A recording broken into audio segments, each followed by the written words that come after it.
Hello students. तो last video में हमने पढ़ा था magnetic effect of electric current के बारे में, और उसके साथ साथ हमने ये देखा था कि जब कोई चार्ज पार्टिकल किसी यूनिफॉर्म मैग्नेटिक फील्ड से मूव करता है तो उसके ऊपर कितना फोर्स लगता है, और इसके अलावा इलेक्ट्रिक फील्ड और मैग्नेटिक फील्ड के कंबाइंड इफेक्ट में जो फोर्स लगता है यानी लॉरेंज फोर्स के बारे में पढ़ा था। और फिर हमने इस फोर्स वाले फॉर्मूले से जब कोई चार्ज पार्टिकल मैग्नेटिक फील्ड में यूनिफॉर्म मैग्नेटिक फील्ड में मूव करता है तो उस पर जो फोर्स लगता है उससे हमने मैग्नेटिक फील्ड की डेफिनेशन निकाली थी, और उसके अलावा जो मैग्नेटिक फील्ड की एसआई यूनिट होती है टेस्ला, तो 1 टेस्ला की हमने डेफिनेशन भी निकाली थी। अब एक क्वेश्चन यहाँ पे अराइज होता है कि एक्चुअल में मैग्नेटिक फील्ड है क्या, व्हाट इज मैग्नेटिक फील्ड। हमने यहाँ पर क्या कहा था कि मैग्नेटिक फील्ड मूव करता है तो उसके ऊपर फोर्स लगता है, लेकिन एक्चुअल में ये मैग्नेटिक फील्ड है क्या। वहां पर लास्ट जो हमने फोर्स से मैग्नेटिक फील्ड की डेफिनेशन निकाली थी वो भी सिर्फ हमने एक तरह से टेक्निकल टर्म्स में ही निकाली थी, लेकिन उसकी एक्चुअल डेफिनेशन क्या होती है, अगर कंसेप्ट समझे उसका तो मैग्नेटिक फील्ड क्या होता है। तो आज हम ये देखेंगे कि मैग्नेटिक फील्ड क्या होता है एक्चुअल में। मैग्नेटिक फील्ड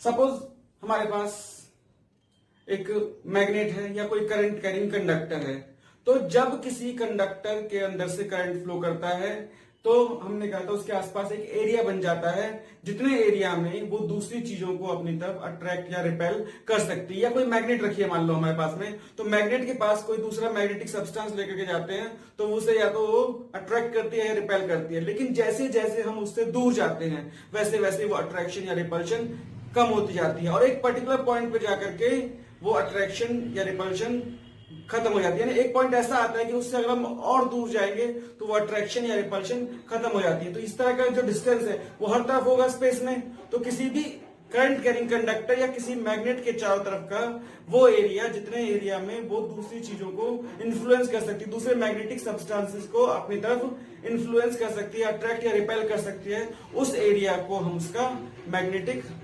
फील्ड कहते हैं। यानी अगर हम इसको एक डेफिनेशन की फॉर्म में बोले, the space around a current carrying conductor और a magnet in which its influence can be experienced is called its magnetic field. Magnetic field को हम बी से डिनोट करते हैं, और ये एक वेक्टर क्वांटिटी है। और आपको मालूम है कि जो वेक्टर क्वांटिटीज होती है उनकी एक डायरेक्शन भी होती है, तो इसकी जो डायरेक्शन होती है मैग्नेटिक फील्ड की वो नॉर्थ पोल से साउथ पोल की तरफ होती है। It is a vector quantity.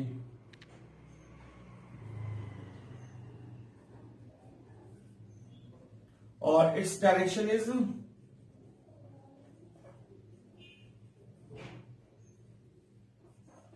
From north pole to south pole of a magnet. और जो मैग्नेटिक फील्ड होता है उसकी एसआई यूनिट होती है Tesla. It's SI unit is Tesla. Tesla को हम टी से, कैपिटल टी से डिनोट करते थे शॉर्ट में, और इसकी जो सीजीएस यूनिट होती है वो गॉस होती है, and it's CGS unit is Gauss and it's CGS unit is Gauss. तो आप देखो टेस्ला जो है वो आपकी एसआई यूनिट है, बड़ी यूनिट है, गॉस छोटी यूनिट है, तो 1 टेस्ला के अंदर 10⁴ गॉस होते हैं। एक टेस्ला में 10⁴ गॉस होते हैं। तो ये हमारा ब्रीफ इंट्रोडक्शन था मैग्नेटिक फील्ड के बारे में। अब मैग्नेटिक फील्ड निकालते कैसे हैं किसी कंडक्टर के आसपास। जब हम किसी पॉइंट पर मैग्नेटिक फील्ड निकालेंगे तो क्या मेथड हम यूज करेंगे, तो इसके लिए हमारे पास 2 तरीके हैं। पहला तो है हमारे पास में बायट-सैवर्ट्स लॉ, और दूसरा है एम्पेयर सर्किटल लॉ। तो पहले हम बायट-सैवर्ट लॉ और उसकी एप्लीकेशंस करेंगे कि हम बायट-सैवर्ट लॉ होता क्या है और उसको कैसे यूज में लाते हैं। तो आज की वीडियो में हम यही पढ़ेंगे। आगे हम इसकी जो बायट-सैवर्ट लॉ क्या होता है ये पढ़ेंगे और इसकी हमें दो एप्लीकेशंस पढ़नी है, एक स्ट्रेट कंडक्टर के लिए है और एक सर्कुलर लूप के सेंटर पे। इस तरह से दो एप्लीकेशन पढ़नी है और नेक्स्ट वीडियो में जो हम अगला वीडियो बनाएंगे उसमें हम देखेंगे एम्पेयर सर्किटल लॉ और उसकी 3 एप्लीकेशन होंगी। पहली एप्लीकेशन जो हमारे सिलेबस में वो है एक स्ट्रेट कंडक्टर के लिए, दूसरा हमारे पास एक सोलेनॉइड के लिए है और तीसरा टॉरॉइड के लिए। तो हम आज शुरू करते हैं बायट-सैवर्ट्स लॉ।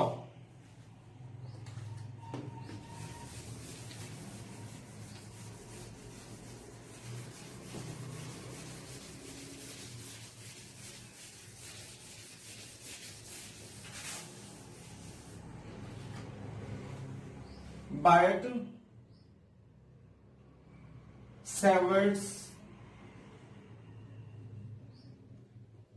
लॉ।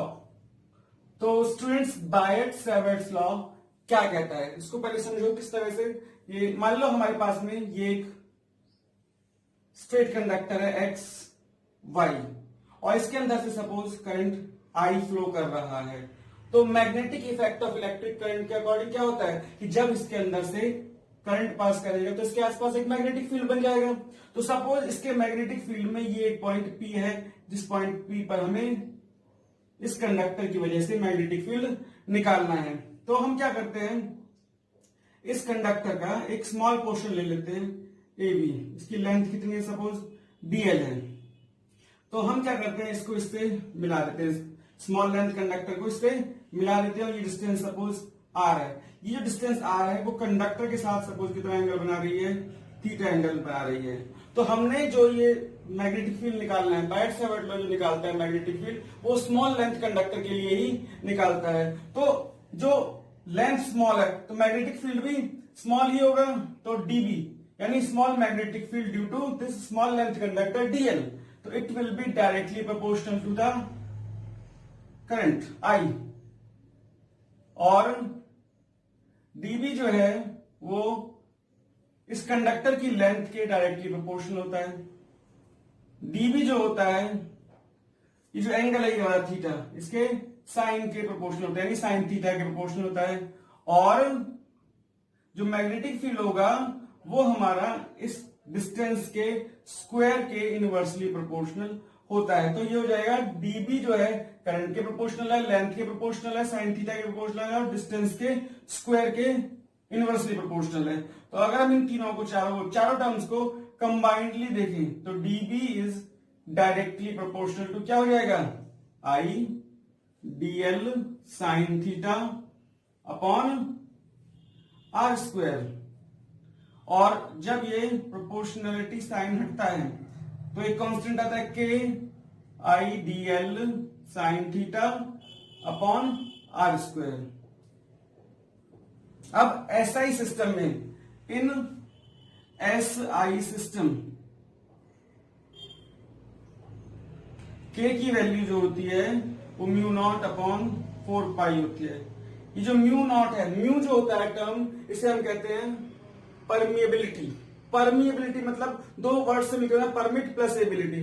परमिट मतलब अलाउ करना, एबिलिटी मतलब उसकी क्षमता, यानी कि वो किसी भी सब्सटेंस की एबिलिटी की वो अपने अंदर से कितनी मैग्नेटिक फील्ड लाइंस को अपने अंदर से क्रॉस होने देता है, तो उसे उसकी परमिटिविटी कहते हैं। और यहाँ पर परमेबिलिटी कहते हैं, सॉरी।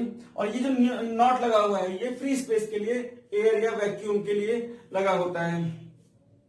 तो इसकी जो वैल्यू होती है 10⁻⁻7 होती है और यूनिट होती है tesla metre per ampere. And in CGS unit, CGS system, in CGS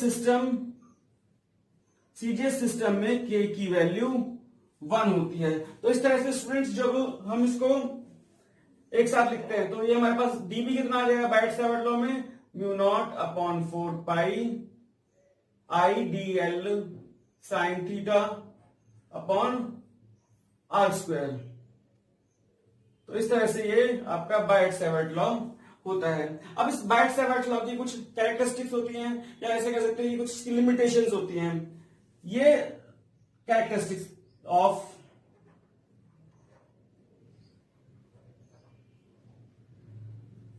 बायट-सैवर्ट्स law.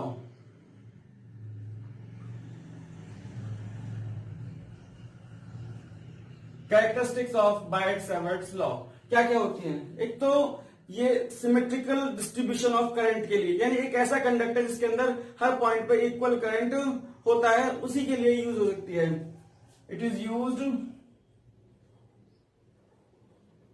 For symmetrical distribution of current,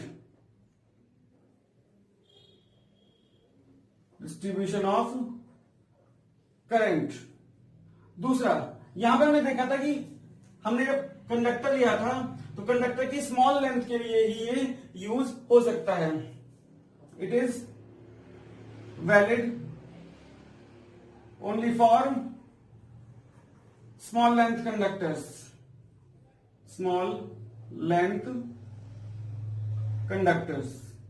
एक बात और स्टूडेंट, ये जो स्मॉल लेंथ है ये इनफाइनाइटिसिमली स्मॉल लेंथ है, जिसको हम प्रैक्टिकली यूज भी नहीं कर सकते। इसीलिए ये जो लॉ है हमारे थ्योरेटिकल लॉ है, प्रैक्टिकली इसका कोई आपका प्रूफ नहीं है। This law can not be this law cannot be proved experimentally। इसको हम एक्सपेरिमेंटली प्रूव नहीं कर सकते हैं। और चौथा देखो, यहां पर ये जो है, यहां पर हमारा डिस्टेंस में अपॉन में आर स्क्वायर आया था, तो इसे हम कहते हैं इनवर्स स्क्वायर लॉ। तो ये law, this law follow inverse square law. तो ये इसकी कुछ लिमिटेशंस हैं। तो बायट-सैवर्ट लॉ क्या होता है ये हमने देखा, और ये इसकी लिमिटेशंस या इसकी कैरेक्टरिस्टिक्स मान लो इनको हम, ये इसकी कैरेक्टरिस्टिक्स है या इनकी लिमिटेशन है। नेक्स्ट हम इसकी अब एप्लीकेशंस करेंगे। इसकी दो एप्लीकेशन करनी है हमें, एक स्ट्रेट कंडक्टर के लिए और दूसरा किसी भी सर्कुलर लूप के सेंटर पे। तो हम करेंगे applications of Biot Savart's law.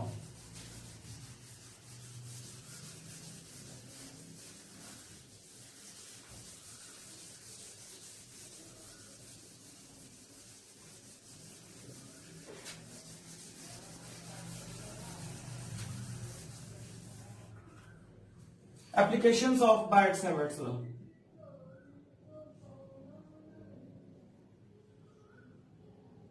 Applications of Biot-Savart's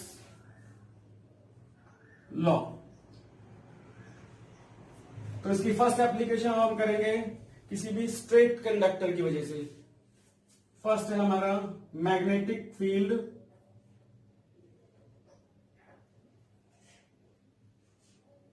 at a point due to a straight current carrying conductor।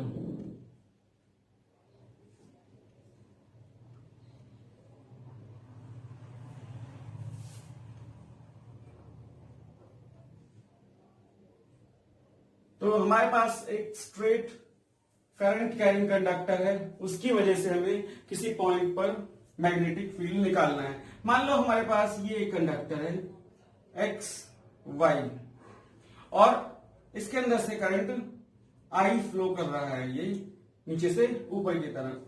तो जब इसके अंदर से करंट फ्लो करेगा तो इसके आसपास एक मैग्नेटिक फील्ड बन जाएगा।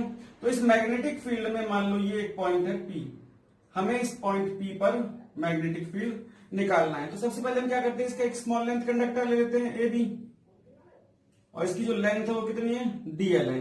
तो हम क्या करते हैं, यहां से इस स्मॉल लेंथ कंडक्टर को मिला देते हैं सबसे पहले, और इसकी लेंथ जो है वो मान लो कितनी है, डिस्टेंस यहां से यहां तक की वो आर मान ली हमने। अब हम क्या करते हैं, इस पॉइंट से, जिस पॉइंट पे हमें मैग्नेटिक फील्ड निकालना है, यहां से हम कंडक्टर के ऊपर एक परपेंडिकुलर ड्रॉ कर देते हैं।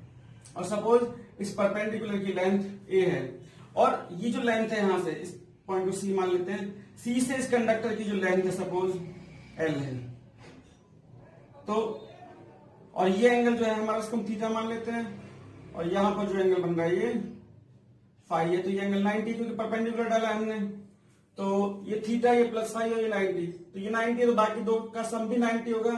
Theta plus phi is equal to 90 degree, और यहां से अगर हम थीटा निकाल लें तो ये हो जाएगा 90 minus phi, 90 degree minus phi.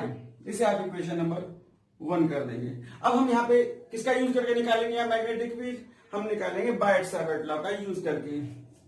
Applying Biot Savart law, Biot Savart law, dB is equal to small length conductor के लिए निकाल रहे हैं, dB is equal to mu not upon 4 pi I D L sine theta upon are square. अब हम क्या करेंगे students, जितने भी ये आई, ये आपका डीएल है, थीटा है और ये आर है, इन्हें हम फाई के टर्म्स में, ये वाला जो एंगल फाई है इस फाई के टर्म्स में हम चेंज करेंगे। तो सबसे पहले हम क्या करते हैं, यहां से एल निकाल लेते हैं। इस ट्रायंगल में अगर देखें हम बीपीसी में, इसमें फाई जो है, अगर हम ये एंगल फाई ले लें तो इसके एंगल के सामने वाली जो साइड होती है वो परपेंडिकुलर होती है, ये बेस, तो परपेंडिकुलर अपॉन बेस हमारा tan phi in triangle BCP. tan phi कितना हो जाएगा हमारे पास में, परपेंडिकुलर अपॉन बेस यानी L अपॉन ए, और यहां से अगर हम L निकाल लें तो कितना आ जाएगा a tan फाई। ये हमने L निकाल लिया, लेकिन हमें चाहिए किसकी वैल्यू, DL की, तो L को DL में कन्वर्ट करने के लिए क्या करेंगे, इसको हम with respect to phi differentiate कर देंगे, डिफरेंशिएटिंग बोथ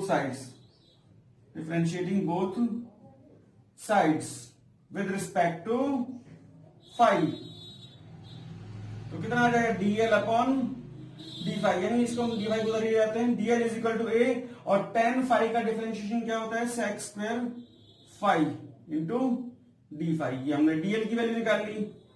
अब इसके अंदर आप देखो हमने DL की वैल्यू निकाल ली है, ये यहाँ पे हमने थीटा की वैल्यू निकाल ली है और आर की वैल्यू निकालनी है।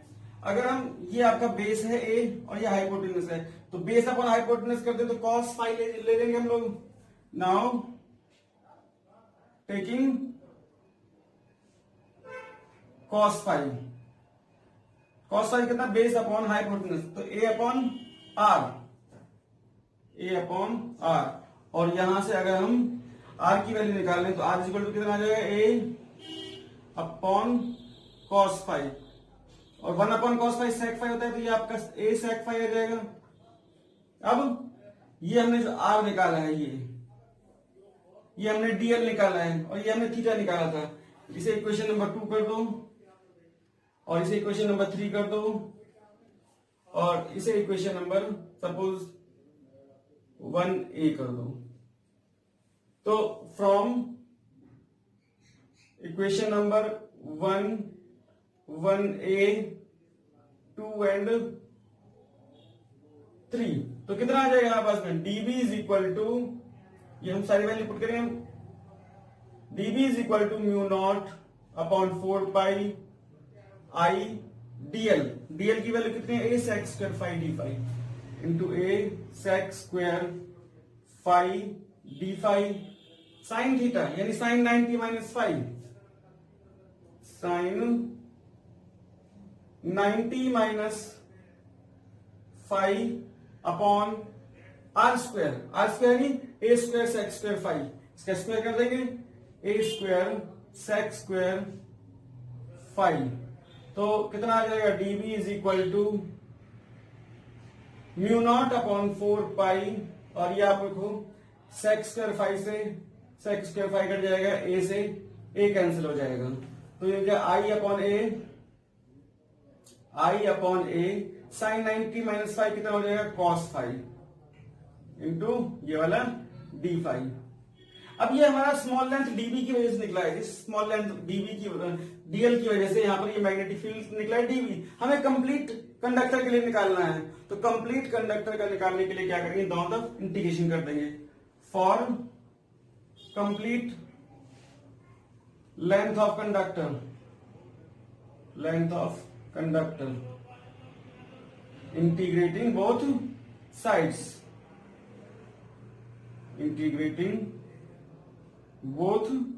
साइड्स, हम दोनों तरफ इंटीग्रेशन कर देते हैं। तो डीबी का इंटीग्रेशन तो बी हो गया, mu naught upon 4 pi I upon a, ये कांस्टेंट है क्योंकि विद रिस्पेक्ट टू फाई हमें इंटीग्रेट करना है, तो ये हो जाएगा इंटीग्रेशन, साइन इस चीज का इंटीग्रेशन का है, कॉस फाई डी फाई। अब हम यहां पे देखो, हम जो इंटीग्रेशन कर रहे हैं विद रिस्पेक्ट टू फाई कर रहे हैं, तो जो हमें लिमिट लगानी होगी वो भी हम फाई पे लगाएंगे। तो कंडक्टर यहां से और यहां तक है, तो हम क्या करते हैं, इसको ऐसे मिला देते हैं, इस वाले एंगल को हम फाई 1 ले लेते हैं और इसको इधर मिला देते हैं ऐसे, इस एंगल को हम फाई 2 ले लेते हैं। अब इसमें एक साइन कन्वेंशन यूज करेंगे क्योंकि ये हमारी बेस लाइन है, इसको हम ओरिजिन मान लेते हैं इस तरह से।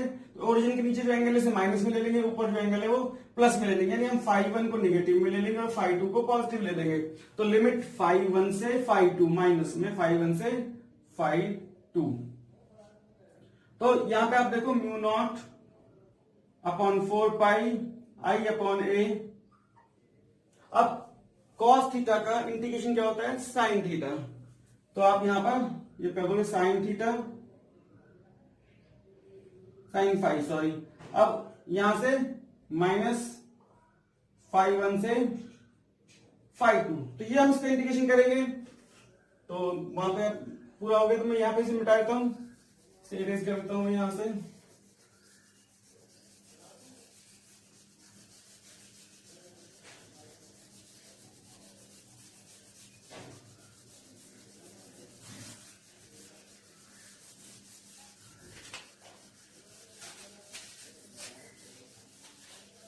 तो ये हो जाएगा कितना हमारे पास में, b is equal to mu not upon 4 pi I upon a. अब upper limit minus lower limit, limit कैसे पुट करते हैं, पहले अपर लिमिट फिर माइनस लोअर लिमिट, तो ये हो जाएगा sine phi 2 minus sine minus phi 1, और minus minus sine minus theta, minus sine theta, तो माइनस बाहर आएगा और ये माइनस माइनस प्लस हो जाएगा। तो b इज इक्वल टू आ जाएगा म्यू नॉट अपॉन 4 पाई आई अपॉन ए साइन फाई 2 और ये प्लस साइन फाई 1। अब ये आपका मैग्नेटिक फील्ड आ गया किसी भी स्ट्रेट कंडक्टर की वजह से उसके आसपास किसी पॉइंट पर।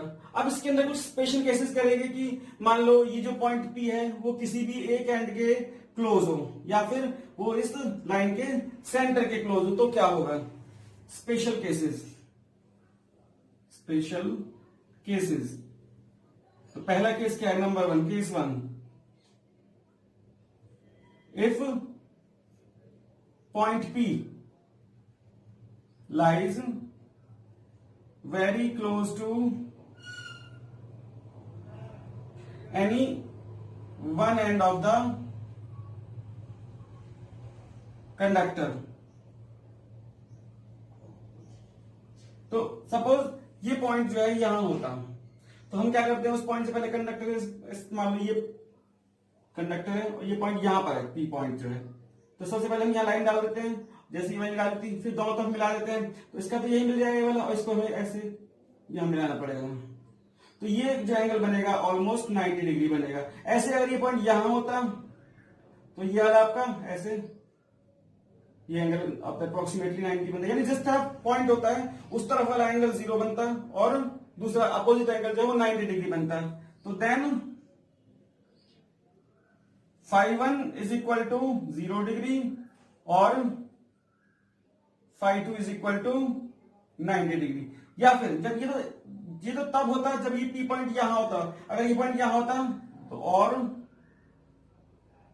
अगर हमारे पास में फाई 1 को हम 90 डिग्री ले लेते तो हमारा जो फाई 1 है, फाई 2 है, वो 0 डिग्री हो जाती है, यानी कोई भी एक एंगल 0 हो जाएगा और दूसरा एंगल अपोजिट साइड वाला एंगल वो 90 डिग्री हो जाएगा, अप्रोक्सीमेटली 90 डिग्री। इसको हम अप्रोक्सीमेटली कर देते हैं, एग्जैक्ट 90 नहीं होगा, अप्रोक्सीमेट 90 होगा ये।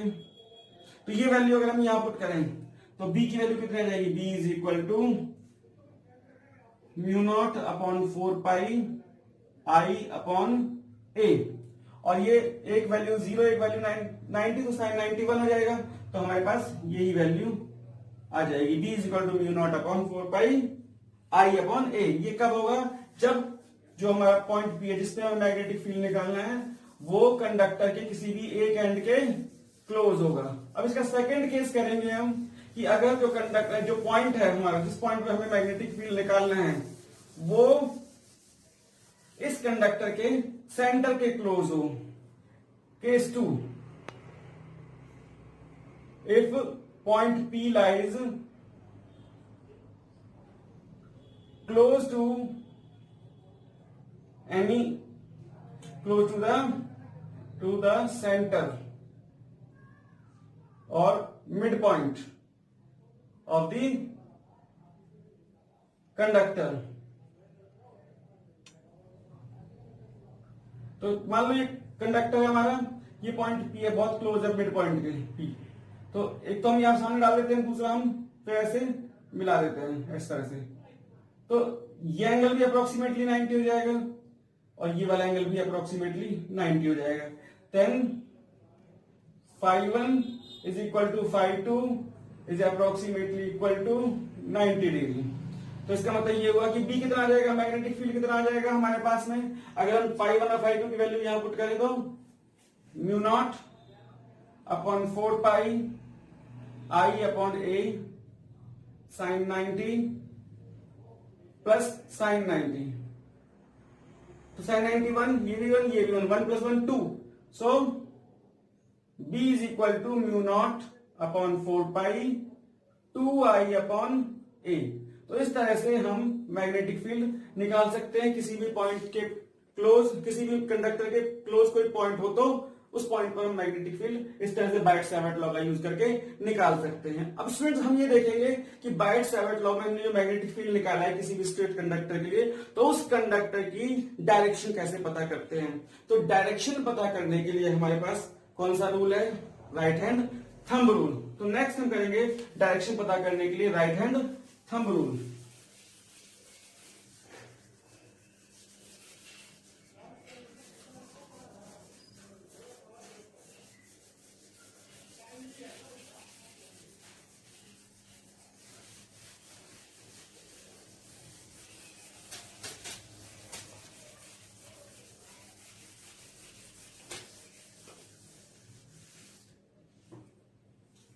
राइट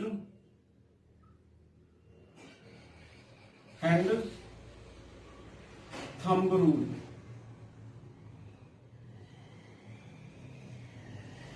तो student right hand thumb rule क्या है? मान लो जैसे हमारे पास ये एक स्ट्रेट कंडक्टर है और इसके अंदर से करंट आई फ्लो कर रहा है, तो हमें ये पता करना है राइट हैंड थंब रूल से कि इसके आसपास जो मैग्नेटिक फील्ड होगा उसकी डायरेक्शन कैसी होगी और उसकी मैग्नेटिक फील्ड लाइंस किस तरह बनेगी। तो उन मैग्नेटिक फील्ड लाइंस का पैटर्न भी हमें ड्रॉ करना आता है यहाँ पे। तो कई बार मान लो ये कंडक्टर है हमारे पास में, करंट सपोज नीचे से ऊपर की तरफ इस तरह फ्लो कर रहा है। तो अगर इस कंडक्टर को हम अपने सीधे हाथ में इस तरह से पकड़ लेते हैं, कंडक्टर का जो करंट है वो नीचे से ऊपर हमारे थंब की डायरेक्शन में जा रहा है। तो अगर हमारा थंब जो है वो करंट की डायरेक्शन को शो करता है, तो जो हमारी फिंगर्स है जो इसके आसपास सर्कल बना रही है, ये जो फिंगर्स है हमारी वो मैग्नेटिक फील्ड की डायरेक्शन को शो करेंगी। यानी if we hold a straight current carrying conductor in our right hand in such a way that our thumb represents the direction of flow of current, then our fingers which are encircling this conductor will represent the direction of magnetic field। तो इस तरह से तो इसकी जो magnetic field lines का pattern बनेगा, आप देखो मैं इसको ऐसे पकड़ लूं तो मैग्नेटिक फील्ड सर्कुलर बनेगी। तो इसके जो मैग्नेटिक फील्ड लाइन का पैटर्न होगा वो इस तरह से कंसेंट्रिक सर्कल्स की फॉर्म में होगा, इस तरह से लाइक दिस। तो स्टूडेंट्स आप देखो फिंगर्स हमारी ऐसे जा रही है इस तरफ, तो जो एरो लगेगा इनका लाइंस का इस तरह से लगेगा, इस तरह से। तो ये इसका पैटर्न हो गया। और अब हमें मान लो न्यूमेरिकल्स में करने के लिए आता है तो किस तरह से अप्लाई करते हैं। मान लो ये कंडक्टर है हमारा, एक स्ट्रेट कंडक्टर, और ये जो है इसका मैग्नेटिक करंट की डायरेक्शन है। तो अगर हमें मैग्नेटिक फील्ड निकालना हो डायरेक्शन पता करनी हो न्यूमेरिकल्स वगैरह में कहीं पे, तो हम इसको इस तरह से, मान लो ये कंडक्टर हमने इस तरह से अपने हाथ में पकड़ लिया, यानी ये जो हमारी लाइन है ये यहाँ पर इस तरह से यहाँ आ जाएगी। तो आप देखो कि अगर ये पॉइंट ऊपर है, इस लाइन के ऊपर है, तो हमारी फिंगर्स इस तरह बाहर आ रही है, तो ऊपर होगा तो वर्टिकली आउटवर्ड होगा, और फिर कंडक्टर के ऊपर से घूम करके ये फिंगर्स यहाँ जब आएंगे नीचे की तरफ तो अंदर तरफ जा रही है। तो ये पॉइंट अगर यहाँ पे होगा ऊपर होगा, इस पॉइंट पे वर्टिकली आउटवर्ड होगा, और अगर ये पॉइंट यहाँ होगा नीचे कंडक्टर के नीचे होगा तो ये वर्टिकली इनवर्ड होगा। इस तरह से हम मैग्नेटिक फील्ड की डायरेक्शन भी निकाल सकते हैं by using right hand thumb rule. अब हम इसमें इसकी बायट-सैवर्ट लॉ की सेकंड एप्लीकेशन करेंगे कि किसी भी करंट कैरिंग सर्कुलर लूप के सेंटर में मैग्नेटिक फील्ड किस तरह से निकालते हैं। Magnetic field at a point due to a current carrying circular loop.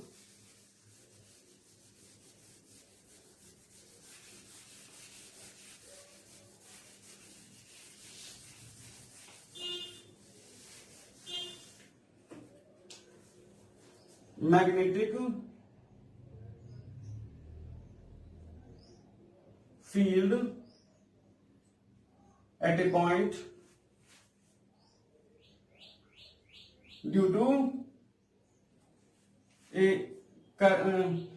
at a point at the center of at the center of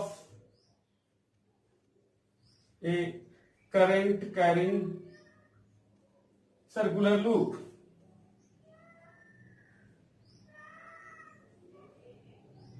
circular loop. तो हम देखेंगे बायट-सैवर्ट लॉ का यूज करके कि किसी भी करंट कैरिंग सर्कुलर लूप के centre पर कितना मैग्नेटिक फील्ड होगा। मान लो हमारे पास ये एक करंट कैरिंग सर्कुलर लूप है और इसके अंदर से ये करंट फ्लो कर रहा है एंटी क्लॉकवाइज। कितना करंट है ये I। तो हम क्या करते हैं, इस कंडक्टर की एक स्मॉल लेंथ ले लेते हैं, सपोज ये ले लेते हैं, ये आपकी एक स्मॉल लेंथ ले ली यहां से यहां तक ए बी। कितनी लेंथ है ये डीएल लेंथ है, यहां से यहां तक, यहां से और ये यहां तक डीएल लेंथ है। अब अगर ये इसका सेंटर है और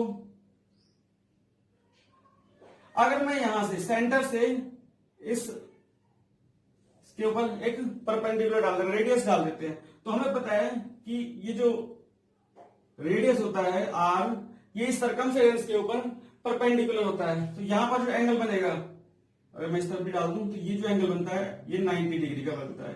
तो अब हम यहां पे बायट-सैवर्ट लॉ का यूज करेंगे, अप्लाइंग बायट-सैवर्ट लॉ। स्टूडेंट्स, बायट-सैवर्ट लॉ क्या होता है, अभी पीछे हमने किया था कि dB is equal to mu not upon 4 pi i dl sine theta upon are square. अब यहां पे थीटा कितना बन रहा है हमारा 90 डिग्री बन रहा है, as theta is equal to 90 degree. तो इसका मतलब ये हुआ कि हमारे पास dB कितना आ गया, dB is equal to mu not upon 4 pi i dl upon are square, और थीटा की वैल्यू 90 पुट करते हैं, साइन 91 हो जाएगा, साइन 91। तो dB इज इक्वल टू कितना आ जाएगा हमारे पास में, mu not upon 4 pi i dl upon are square.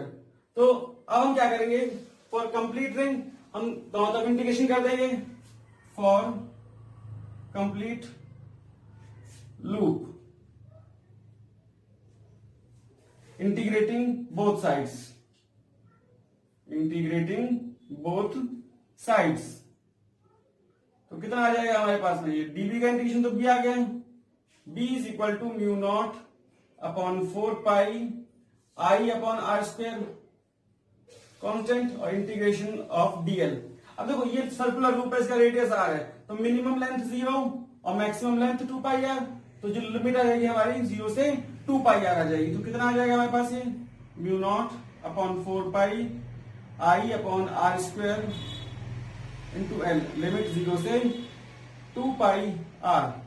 तो हमारे पास b आ जाएगा, ये कितना, b is equal to mu not upon 4 pi I upon are square into 2 pi r. तो आप देखो ये आपका पाई से पाई कैंसिल और आर से आर कैंसिल, तो कितना आ जाएगा हमारे पास में म्यू नॉट, या पाई को भी कैंसिल मत करो यहाँ पे, तो ये आपका पाई ऐसे रह जाएगा। अब इसका कारण मैं बताता हूं आपको क्या होगा, म्यू नॉट अपॉन 4 पाई ये, और b is equal to mu not upon 4 pi 2 pi I upon r. अब आप मुझसे क्वेश्चन ये पूछ सकते हो कि हमने ये पाई को कैंसिल क्यों नहीं किया, क्योंकि यहां पर ये म्यू नॉट अपॉन 4 पाई की वैल्यू हम जब न्यूमेरिकल यूज करेंगे तो पूरी आप 10⁻⁷ पुट कर दोगे डायरेक्टली, इससे आपकी कैलकुलेशन इजी हो जाएगी, इसलिए हमने यहाँ पर इसको कट नहीं किया था। तो ये आपका किसी भी सर्कुलर लूप के सेंटर पर मैग्नेटिक फील्ड आ जाता है। अब इस सेंटर ऑफ किसी भी सर्कुलर लूप के सेंटर पर मैग्नेटिक फील्ड जो आया है, इसकी मैग्नेटिक फील्ड की डायरेक्शन निकालने के लिए हमारे पास कौन सा रूल है, राइट हैंड पाम रूल। मान लो हमारे पास एक सर्कुलर लूप है, ये पहले मैं हेडिंग डाल देता हूं, राइट हैंड पाम रूल। क्या होता है ये राइट हैंड पाम रूल, कि मान लो हमारे पास ये एक सर्कुलर लूप है, इसके अंदर से करंट आई फ्लो कर रहा है, तो इस सर्कुलर लूप को अगर हम अपने राइट हैंड के पाम में इस तरह से पकड़ लें कि जिस तरफ करंट जा रहा है उस तरफ हमारी फिंगर्स होंगी, तो जो हमारा थंब है वो मैग्नेटिक फील्ड की डायरेक्शन को शो करेगा। यानी अगर करंट की डायरेक्शन एंटी क्लॉकवाइज है तो जो करंट मैग्नेटिक फील्ड होगा वो वर्टिकली आउटवर्ड होगा, और अगर ये ऐसे होता क्लॉकवाइज होता तो मैग्नेटिक फील्ड इनवर्ड हो जाता। तो क्या होगा कि if we hold a current carrying circular loop in the palm of our right hand in such a way that our fingers represents the direction of current, then our thumb represents the direction of magnetic field। तो इस तरह से हम इसको right hand palm rule का use करते हैं। अगर इसके लिए मान लो हमारे पास ये एक लूप होता इस तरह से, और इसको हम बैटरी से कनेक्ट कर देते हैं, तो यहां से करंट फ्लो करता है ऐसे इस तरह से, तो इसका मैग्नेटिक फील्ड का पैटर्न किस तरह से होता है, मान लो हम इधर ले लेते हैं स्ट्रेट कंडक्टर, और पीछे हमने देखा था स्ट्रेट कंडक्टर का मैग्नेटिक फील्ड किस तरह से होता है, इस तरह से सर्कल की फॉर्म होते हैं, इस तरह से आप दिखा सकते हो। अब तो यहाँ करंट ऊपर था, तो अगर इसको ऐसे पकड़ते हो तो जो मैग्नेटिक फील्ड की डायरेक्शन होती है वो इस तरह से होती, इस तरह से। नेक्स्ट एप्लीकेशन, और वो है magnetic field at a point on the axis of A current carrying circular loop. यानी हमारे पास एक लूप है, उसके अंदर से करंट फ्लो कर रहा है, और जब उसके अंदर से करंट फ्लो करेगा तो हमें पता है magnetic effect of electric current के वजह से उसके आसपास एक मैग्नेटिक फील्ड बन जाएगा। तो हमें उस लूप के एक्सिस पे कोई पॉइंट लेना है, और उस पॉइंट पर हमें मैग्नेटिक फील्ड फाइंड आउट करना है। मान लो ये हमारे पास में एक लूप है, और इसके अंदर से ये सपोज करंट फ्लो कर रहा है आई, ये इसका सेंटर है O, और ये इसका रेडियस है सपोज A, ऐसे ही नीचे भी होगा A। अब ये इसका एक्सिस है, सपोज इसके एक्सिस पे मान लो एक पॉइंट ले लेते हैं हम P, तो हमें इस करंट कैरिंग लूप की वजह से इस पॉइंट P पर मैग्नेटिक फील्ड निकालना है। तो हम क्या करते हैं, हमें पता है कि बाइट-सेवर्ट लॉ का यूज करके निकालना है, तो बाइट-सेवर्ट लॉ जो है वो स्मॉल लेंथ कंडक्टर के लिए होता है। तो हम क्या करते हैं, इस लूप को छोटे छोटे स्मॉल एलिमेंट्स में, स्मॉल लेंथ एलिमेंट्स में डिवाइड कर देते हैं। मान लो ये एक एलिमेंट है AB, और इसकी लेंथ कितनी है DL, ऐसे ही इसके जस्ट डायगोनली अपोजिट हम एक और लेंथ ले लेते हैं A', B', डायमेट्रिकली अपोजिट ले लेते हैं A', B', इसकी लेंथ भी सपोज हमने DL ही ले ली। अब हम क्या करते हैं, स्मॉल लेंथ एलिमेंट से हम इस पॉइंट P को कनेक्ट कर देते हैं दोनों तरफ से, और इस सेंटर से, लूप के सेंटर से इस पॉइंट P की जो डिस्टेंस है ये वाली, ये हमने मान लिया कि x है। तो ये कितना हो जाएगा हमारे पास, इसको हम अगर r मान लें तो r इज इक्वल टू कितना हो जाएगा, a² प्लस x²। ऐसे ही इस तरफ भी ये भी r मान लेंगे क्योंकि दोनों सेम लेंथ में होगी, तो r is equal to square root of a square plus x square. अब देखो ये भी लेंथ है, ये भी लेंथ है, ये r है, ये भी r है और ये x कॉमन है, तो जितना एंगल ये वाला होगा उतना ही एंगल ये नीचे वाला होगा। मान लो हम ऊपर वाले को फाई मान लेते हैं तो नीचे वाला भी फाई ही होगा। अब जब हम इस ए बी लेंथ की वजह से इस पॉइंट P पर मैग्नेटिक फील्ड निकालेंगे तो इसके लिए हम राइट हैंड पाम रूल का यूज करेंगे। इसमें एक चीज हमें समझने की स्टूडेंट्स कि मान लो ये एक स्मॉल लेंथ है और कोई भी सर्कुलर लूप है उसकी एक स्मॉल लेंथ लेते हैं तो एक स्ट्रेट लाइन कंसीडर होती है। तो मान लो इसकी करंट जो है ऐसे फ्लो कर रही है, एक स्मॉल लेंथ जो वो ये है और ये जो है डिस्टेंस r ये इसके परपेंडिकुलर है। आप देख सकते हो कि मैं इसको ऐसे घुमा रहा हूं कि किसी भी साइड में घुमाऊं, ऊपर नीचे इस तरह से, तो ये जो है हमेशा इसके परपेंडिकुलर ही रहेगी। तो ये जो एंगल है हमारा ये वाला, ये आपका 90 डिग्री बनेगा। ऐसे ही ये वाला एंगल भी 90 डिग्री ही बनेगा।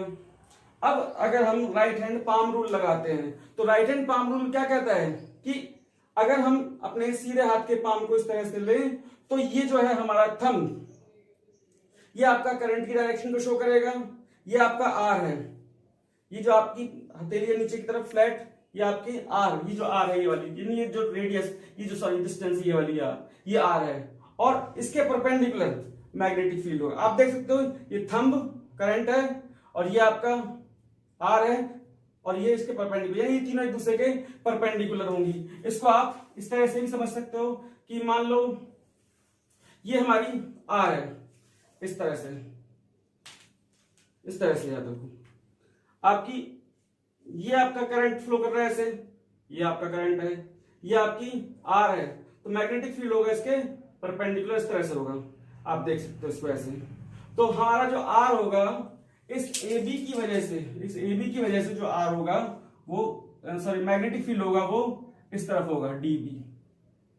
और ऐसे इस वाले जो कंपोनेंट है ये वाला लेंथ है, इसकी वजह से जो मैग्नेटिक फील्ड होगा आपका वो इस तरफ होगा, ये भी डी बी होगा। अब आप अगर मैं इस एक्सिस को थोड़ा और आगे की तरफ बढ़ा दूं इस तरफ, तो आप देख सकते हो कि ये जो है ये 90 डिग्री का एंगल बन रहा है।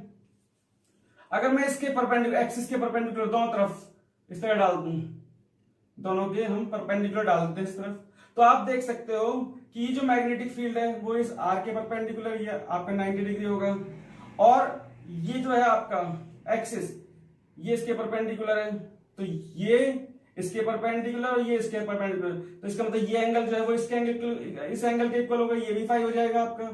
ऐसे ही अगर ये फाई है तो ये भी आपका फाई हो जाएगा। अब अगर मैं इस डीबी को कंपोनेंट्स में डिवाइड करूं तो ये कौन सा कंपोनेंट हो जाएगा आपका, पहले तो ये वाला ले लेते हैं, ये डीबी कॉस थीटा, क्योंकि जिस लाइन के साथ एंगल फाई बना हुआ है वो आपका कॉस कंपोनेंट होगा और इसके परपेंडिकुलर ये हो जाएगा डीबी साइन फाई। ऐसे ही हम इस डीबी को भी कंपोनेंट्स में डिवाइड करेंगे तो ये भी आपका dB cos theta cos phi हो जाएगा और ये आपका डीबी साइन फाई। तो आप देख सकते हो कि ये भी डीबी कॉस फाई है और ये भी डीबी कॉस फाई है, ये दोनों इक्वल हैं और इनकी जो डायरेक्शन है वो एक दूसरे के अपोजिट है, इसलिए तो एकदम एक दूसरे कैंसिल कर देंगे। As dB cos theta cos phi are opposite in direction,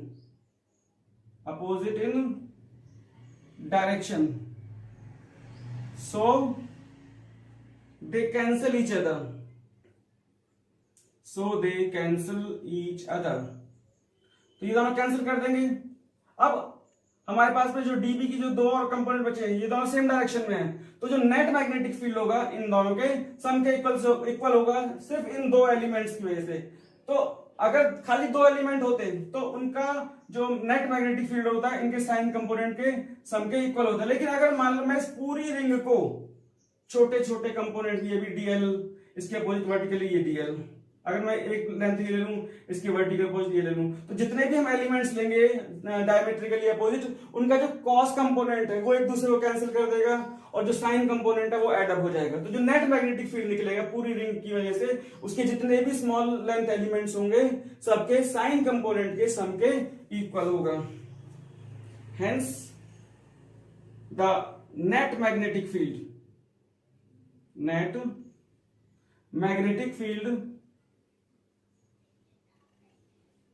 due to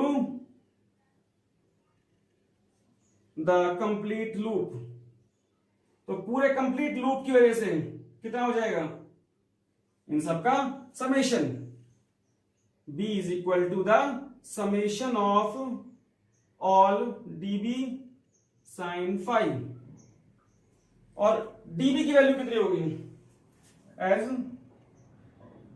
dB is equal to कितना हो जाएगा, बाइट-साइवर्ट लॉ के अकॉर्डिंग इस स्मॉल लेंथ कंडक्टर की वजह से मैग्नेटिक फील्ड कितना होगा, i d l sine theta upon are square, i d l sine theta. अब आप देखो यहां से ये जो एंगल बन रहा है इस आर और इस एलिमेंट के बीच में, वो आपका 90 डिग्री बन रहा था, तो ये साइन 90 अपॉन में ये डिस्टेंस कितनी है यहां से यहां तक की, आर स्क्वायर। तो ये कितना हो जाएगा हमारे पास में, बी डीबी, ये डीबी है, तो इसका मतलब बी इज इक्वल टू कितना आ जाएगा, यहां पे डीबी की वैल्यू पुट कर दो, I summation over I D L sine 90 तो 1 हो गया upon are square into sine phi. आप इस ट्राइंगल में देखो साइन फाई कितना होता है, परपेंडिकुलर अपॉन हाइपोटेन्यूज, तो परपेंडिकुलर कितना है, ए अपॉन आर, और आर की वैल्यू पुट कर देंगे, a upon square root of A square plus x square. तो कितना आ जाएगा हमारे पास में, आप यहां से क्या करोगे, आई म्यू नॉट अपॉन 4 पाई भी है यहाँ पे हमारा, म्यू नॉट अपॉन 4 पाई, तो यहां भी आप लिख दो mu naught upon 4 pi, mu naught upon 4 pi I A upon, और ये आर कितना था, ये इसकी वैल्यू पुट कर दो, square root of A square plus R square का होल स्क्वायर, और इन upon 4 pi I A upon, ये आर की वैल्यू पुट कर दो यहां पे, square root of X square plus A square इसका होल स्क्वायर, और इनटू में 1 by square root of X square plus A square.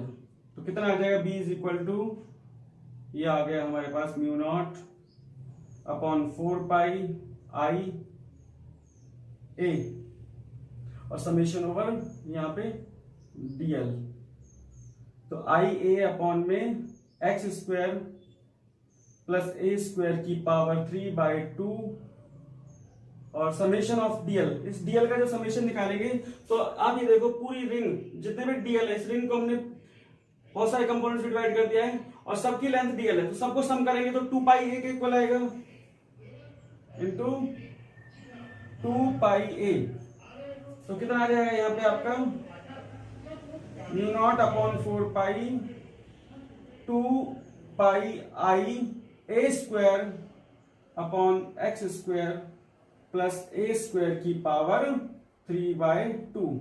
ये तो हमने निकाला है मैग्नेटिक फील्ड किसी भी रिंग की वजह से किसी पॉइंट पर जो उसके एक्सिस पे है, लेकिन अगर इस रिंग के अंदर n टर्न्स होते तो हम क्या करते हैं, n से मल्टीप्लाई, एक टर्न के लिए इतना मैग्नेटिक फील्ड, तो n टर्न के लिए कितना मैग्नेटिक फील्ड होगा, n से मल्टीप्लाई कर देंगे। इफ द लूप कंटेन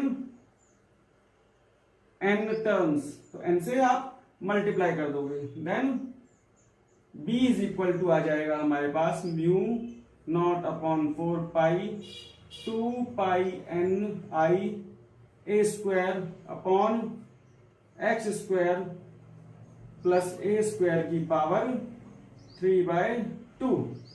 तो ये आपका मैग्नेटिक फील्ड निकल गया किसी भी करंट कैरिंग सर्कुलर लूप के एक्सिस पर जब उसके अंदर n टर्न्स हो, और ये मैग्नेटिक फील्ड निकल गया जब उसके अंदर सिंगल टर्न होगा। अब स्टूडेंट्स हम इसके अंदर कुछ स्पेशल केसेस करेंगे कि अगर पॉइंट पी जो है, ये वाला पॉइंट पी जिस पर हमने मैग्नेटिक फील्ड निकाला है, वो इस लूप के सेंटर पे होता तब कितना मैग्नेटिक फील्ड होता, और अगर ये point far away infinite distance पे होता तब कितना मैग्नेटिक फील्ड होगा।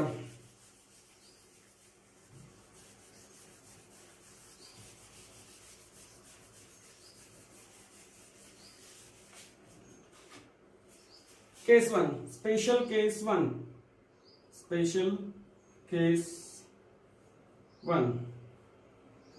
If point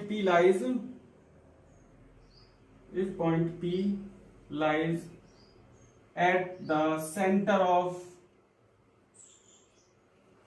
loop, अगर पॉइंट P जो है वो यहां पे ना होकर के इसके सेंटर पे होता तो उसके बीच जो डिस्टेंस है हमारी, ये x डिस्टेंस जो है वो कितनी हो जाएगी, 0 हो जाएगी। Then x is equal to 0। तो ये जो x की वैल्यू है यहां हम 0 पुट कर देंगे इसमें। तो इट इंप्लाइज b कितना आ जाएगा उस केस में हमारा, b is equal to mu not upon 4 pi 2 pi n i a square upon, ये आपका 0 हो जाएगा, a स्क्वायर की पावर 3/2, 2 से 2 कैंसिल, a क्यूब बचेगा यहाँ पे हमारा, ये स्क्वायर से कट जाएगा। तो सो b कितना आ जाएगा फाइनली हमारे पास में, mu not upon 4 pi 2 pi n i upon a। तो ये हमारे पास में मैग्नेटिक फील्ड आ गया जब पॉइंट P जो था वो एक्सिस पे ना होकर के इसके सेंटर पे होता। अब सेकंड केस हम करेंगे इसका कि अगर पॉइंट P जो है वो इनफाइनाइट डिस्टेंस पे होता एक्सिस के ऊपर ही, एक्सिस पे ही होता लेकिन इनफाइनाइट डिस्टेंस पर होता, तब कितना मैग्नेटिक फील्ड होगा।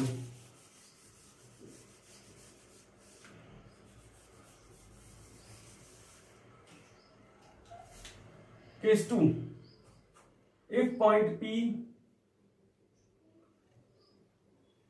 lies far away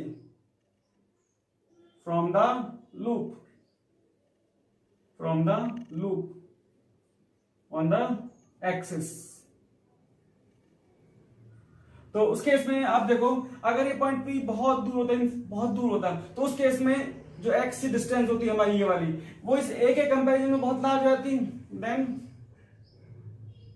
a is very small as compare to x, और जब a जो है बहुत स्मॉल होगी तो उसका स्क्वायर जो है हम क्या करेंगे, नेग्लेक्ट कर देंगे, उसका क्यूब भी नेग्लेक्ट कर सकते हैं।